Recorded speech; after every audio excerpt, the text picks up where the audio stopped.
Hi friends, అందరూ ఎలా ఉన్నారు? అయోధ్య రామ మందిర విశేషాల గురించి ఈ వీడియోలో మనం తెలుసుకుందాం.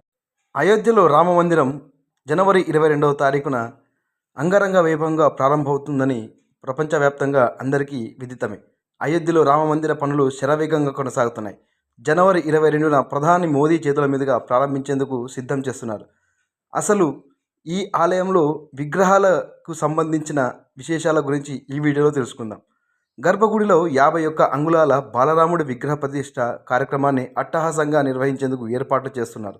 యావత్ దేశం ఎంతో ఆసక్తిగా ఎదురుచూస్తున్న అయోధ్య ఆలయ విశేషాలను శ్రీరామ జన్మభూమి ఆలయ ట్రస్టు మనతో పంచుకుంది. అయోధ్యలోని శ్రీరాముడి ఆలయం నగర సాంప్రదాయ శైలిలో నిర్మిస్తున్నారు. ఉత్తర భారతదేశంలో ఉన్న 3 హిందూ వాస్తుశిల్పులలో ఇది ఒకటి. పశ్చిమ తూర్పు భారత్లోనూ ఇలాంటి నిర్మాణాలు కనిపిస్తాయి.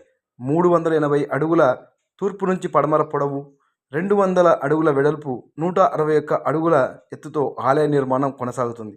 3 అంతస్తుల్లో ఆలయం నిర్మించగా ఒక్కో అంతస్తు ఎత్తు 20 అడుగులు. మొత్తంగా ఆలయానికి 392 స్తంభాలు, 44 గేట్లు ఏర్పాటు చేస్తున్నారు.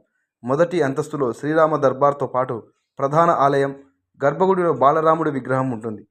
ఆలయంలో 5 మండపాలు ఉంటాయి. నృత్యం, రంగమండపం, సభా మండపం, ప్రార్థన, కీర్తన మండపాలు ఉంటాయి.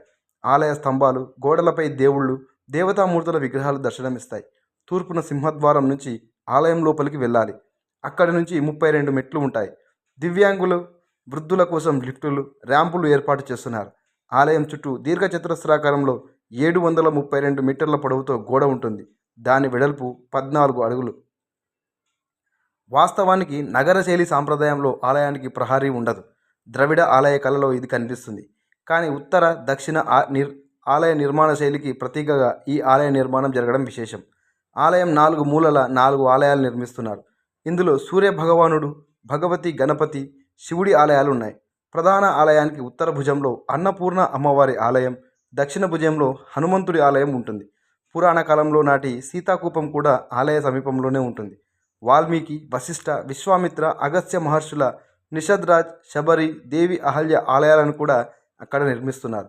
నైరుతి భాగంలో ఉన్న నవరత్న కుబేర్ తిలపై ఉన్న పురాతన శివుడి ఆలయాన్ని పునరుద్ధరించారు. అక్కడే జటాయువు విగ్రహం కూడా ఏర్పాటు చేస్తున్నారు.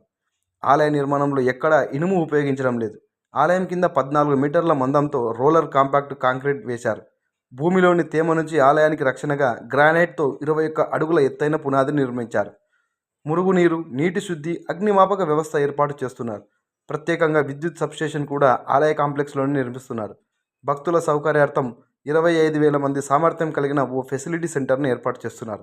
అయోధ్య రాముడి దర్శనం కోసం వచ్చే భక్తులు తమ లగేజీని పెట్టుకునేందుకు లాకర్లు, వైద్య సదుపాయాలు ఇక్కడ ఉండనున్నాయి. అక్కడే బాత్రూంలు, టాయిలెట్లు, కుళాయిలు ఉంటాయి. ఆలయంలో పర్యావరణం, నీటి సంరక్షణపై ప్రత్యేక శ్రద్ధ పెట్టారు. మొత్తం 70 ఎకరాల్లో విస్తీర్ణంలో దాదాపు 70% ఎప్పటికీ పచ్చగానే కనిపించే విధంగా చూస్తున్నారు.